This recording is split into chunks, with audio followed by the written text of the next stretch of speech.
फटाक खबरें देखें सिर्फ 30 सेकंड में डाउनलोड करें तक ऐप और हमारा लिंक है डिस्क्रिप्शन बॉक्स में।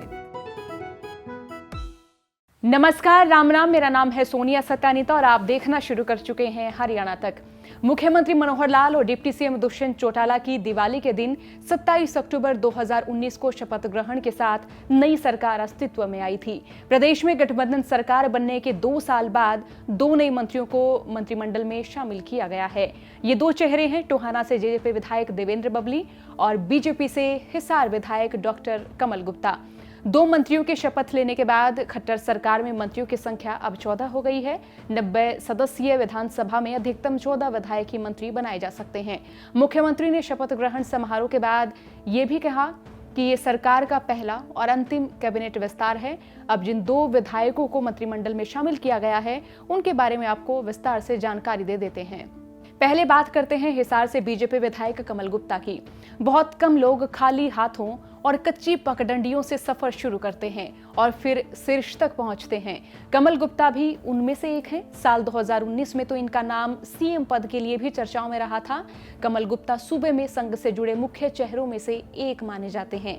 वैसे बाशिंदे हिसार के हैं, लेकिन इनका पैतृक गांव बिढाना है।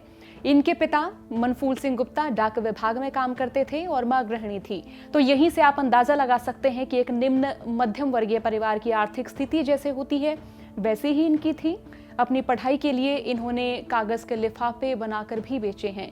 तमाम झंझावतों को झेलते झेलते इन्होंने रोहतक से एमबीबीएस की पढ़ाई की और यहाँ भी वो छात्र राजनीति में सक्रिय रहे।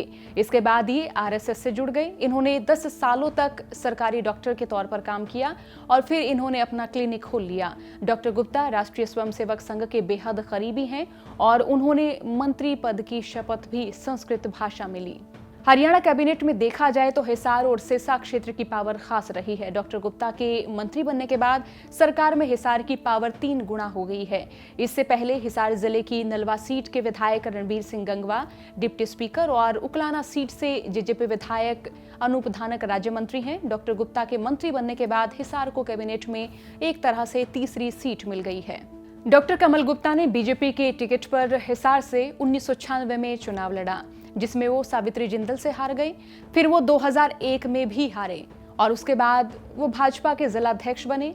साल 2014 में पहली बार वो हिसार से विधायक बने और हराया भी तो एशिया की सबसे अमीर महिला सावित्री जिंदल को।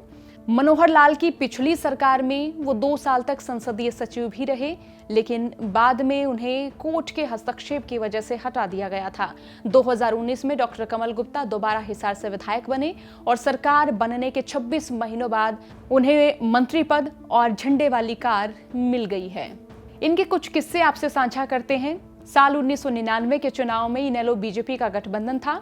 हिसार विधानसभा की टिकट डॉक्टर कमल गुप्ता को दी गई थी। डॉक्टर कमल गुप्ता के प्रचार के लिए अटल बिहारी वाजपेयी को आना था, लेकिन ऐन वक्त पर उनकी रैली स्थगित हो गई थी। तब भाजपा की ओर से स्टार प्रचारक विनोद खन्ना को यहां जनसभा के लिए भेजा गया था।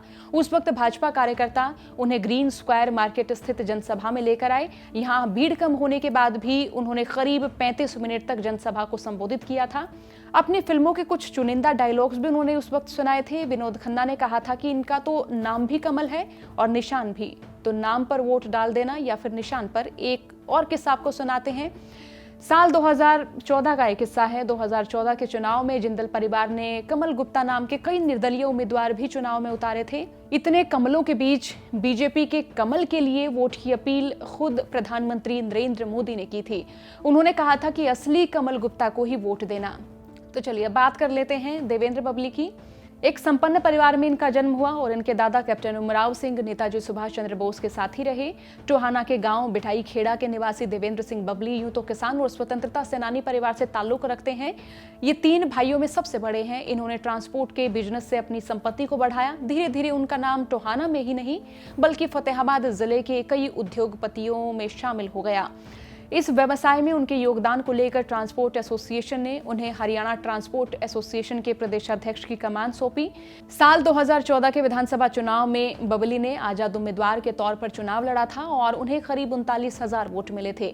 देवेंद्र बबली पहले कांग्रेस में थे, लेकिन पार्टी ने इन्हें टिकट नहीं दिया तो उन्होंने जेजेपी का दामन थाम लिया और टिकट लेकर चुनाव में 52,302 मतों से जीत हासिल की। भाजपा के पूर्व प्रदेश अध्यक्ष सुभाष बराला को हराकर ये विधायक बने हैं। किस्मत ऐसी खुली कि पहली बार में ये मंत्री भी बन गए। इनका 2019 के चुनाव में जीत का ये दूसरा बड़ा अंतर रहा। ये कांग्रेस के पूर्व प्रदेश अध्यक्ष डॉक्टर अशोक तंवर के भी करीबी रहे। झंझावतों से गुजरकर शुरू किए सफर से कई तरह के अनुभव मिलते हैं जिन्हें लिखा जाना चाहिए, या फिर उन अनुभवों को पढ़कर सीख मिलती है, हिम्मत मिलती है। आपको हमारी इस वीडियो के बारे में क्या कहना है, आपका क्या सोचना है, हमें कमेंट कर ज़रूर बताएं। हमारे YouTube चैनल को सब्सक्राइब करें, फेसबुक पेज को लाइक करें और इसी के साथ हमें ट्विटर और इंस्टाग्राम पर भी फॉलो करें। नमस्ते, राम राम।